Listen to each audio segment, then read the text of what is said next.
Bonjour à tous, c'est Tolo et bienvenue sur ce podcast où on vient déconstruire les sujets de société et souvent l'idéologie dominante, non pas dans le but de troller ou de crier au complot, mais pour éveiller les futurs leaders conscients, disruptifs et impactants qui vont déconstruire le monde d'aujourd'hui et construire le monde de demain. Alors aujourd'hui, j'ai envie de vous faire un retour sur une conversation que j'ai eue hier. Et c'est très intéressant de voir comment les gens sont câblés. Donc, comme vous le savez, nous vivons des moments très difficiles et j'en ai parlé un peu dans mon dernier podcast parce que il y a beaucoup de mesures qui passent en ce moment et dans ces mesures, donc, il y a des choses qui vont toucher à nos libertés et des choses qui vont toucher à notre intégrité humaine et il y a aussi des choses un peu plus structurelles comme des refontes, entre guillemets, du système presque bancaire et autres. Donc, tout ça pour dire que je me rends compte que des personnes sont polarisées à voir les choses d'une certaine manière et d'autres personnes comme moi sont polarisées à voir des choses de d'autres manières. Et du coup, ce n'est pas qu'on ne s'entend pas, je pense qu'on s'entend complètement et c'est ok, mais c'est que parfois on oublie comment les choses se structurent et comment les choses sont pensées à des niveaux supérieurs. Donc, je parlais à une amie qui était littéralement en panique par rapport à ce qu'il allait arriver les prochains mois ou les prochaines semaines même. Et donc, elle a prévenu tout son entourage pour qu'ils puissent prendre leurs dispositions, notamment au niveau de l'alimentation, notamment au niveau de leurs affaires, pour fuir certains endroits si besoin. Donc là, on parle de fuir pour des raisons beaucoup plus importantes qu'un simple confinement. Et donc, elle était focalisée donc sur une potentielle crise qu'il pouvait y avoir à un niveau financier, humain, voire de conflit qu'il pouvait y avoir dans certaines villes. Et sur cette partie-là, je ne suis pas forcément en désaccord avec elle, mais moi, quand je regarde la big picture, je me rends compte d'une chose, c'est que moi, ce qui me fait peur aujourd'hui, ce n'est absolument pas la crise financière, la crise matérielle, le manque d'argent, le manque de bouffe ou même d'éventuels conflits humains et d'éventuelles, entre guillemets, guerres entre communautés. Parce que ça, pour moi, ce qui est très étrange, c'est ce qui peut s'apparenter pour moi à une destruction matérielle et financière. Et en fait, on est arrivé à un niveau tellement loin dans l'accomplissement de leur plan que pour moi, ça, c'est que un intermédiaire par rapport à la suite. Et la question, c'est qu'est-ce que c'est que la suite? Qu'est-ce qui peut être pire que la fin? Qu'est-ce qui peut être pire que la guerre? Qu'est-ce qui peut être pire que un écroulement du système bancaire? Et c'est ça que je me suis dit, c'est pour ça que moi je me dis presque ça peut arriver et ça va peut-être arriver, mais pour moi, si ça arrive, c'est pour amener la suite. Et ce n'est pas du tout une finalité en soi. Parce que ça, c'est juste la partie destruction. Mais qu'est-ce qu'ils veulent reconstruire derrière? Et donc, c'est ça aujourd'hui qui m'intéresse et sur lequel moi je suis beaucoup plus inquiet, entre guillemets. Et donc, en fait, ce qui va suivre cet effondrement, qui est peut-être probablement réel, la suite, c'est de toucher à l'intégrité de l'être humain. Et donc, de toucher à son code génétique et donc de lui incorporer des choses qui, pour moi, vont réellement être un tournant dans notre, entre guillemets, humanité.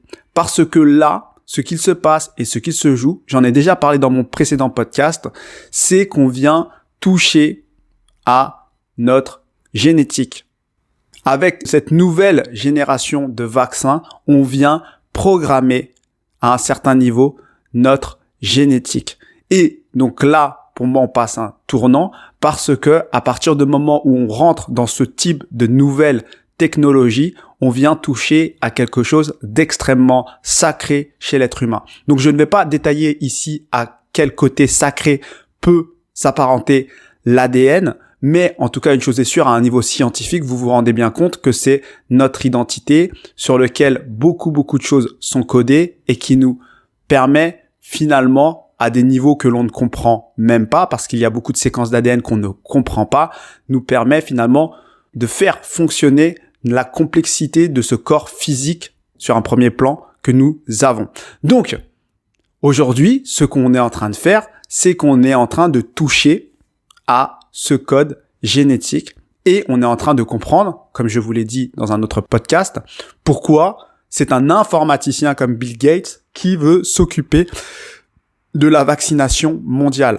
Parce qu'il va nous voir comme des hardware qu'il va falloir mettre à jour. Et ça, c'est quelque chose de très important parce que ils veulent finalement pouvoir contrôler l'être humain dans ce qui était encore jusque maintenant incontrôlable. Et donc pour moi, ce tournant-là, c'est bien pire que la guerre, la famine, les morts, la maladie, parce que là, on ne touche pas uniquement à l'homme, on touche, entre guillemets, à l'humanité, parce que ce qui va être touché peut être transmissible. Et on fait les apprentis sorciers alors qu'on ne sait pas exactement comment notre corps va réagir. Et donc là, on utilise toutes ces catastrophes matérielles, financières et même de conflits humains pour nous faire vivre un choc, nous faire vivre quelque chose d'extrêmement difficile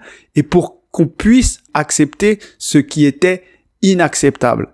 Et en réalité, ce que je me rends compte, moi, c'est que finalement, quand elle m'a parlé de tout ce qu'elle intuitionnait, entre guillemets, comme potentielle crise, etc., il y aura ces crises potentiellement, mais en fait, ce ne seront que des moyens pour arriver à l'étape où on va toucher à l'humain.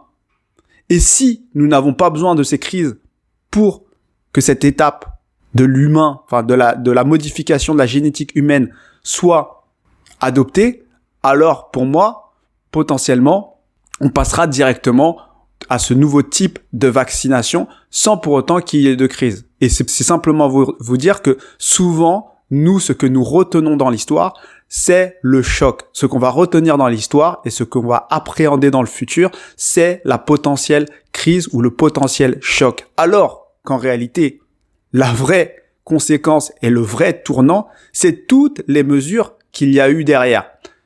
Le 11 septembre a été un énorme choc, mais en réalité, le 11 septembre a permis énormément de lois liberticides, notamment dans un pays comme les États-Unis qui était normalement extrêmement attaché à cette liberté. Et donc le Patriot Act est quelque chose qui a duré et qui dure encore depuis 20 ans. Donc tout ça pour dire que à travers ces différents chocs, finalement, on aboutit à des choses beaucoup plus graves. Et aujourd'hui, beaucoup de personnes sont focalisées sur l'éventuel choc à venir qui est ce qui va impacter notre réalité et peut-être la perte de boulot, la perte d'argent, la faim, etc. Mais en fait, si on se projette beaucoup plus loin, c'est pas ça qui me fait le plus peur. Parce qu'à la limite, le matériel, c'est pas si important que ça. Par contre, ce que nous sommes dans notre intégrité, c'est plus important. Et ce qu'on va transmettre à nos enfants, c'est beaucoup plus important. Et donc, c'est ça en fait la différence qu'il peut y avoir entre certaines personnes qui discutent et on voit tout de suite en fonction de comment elles sont polarisées. Et donc, c'est pas bien ni mal, mais c'est vrai que moi, je me rends compte en tout cas dans ma polarisation que ce qui m'inquiète le plus, ce n'est pas forcément la crise. Si crise il y a, crise il y aura, j'ai envie de vous dire. C'est pour moi que du matériel et si on n'en meurt pas, on en sortira plus fort et on en sortira entre guillemets grandi.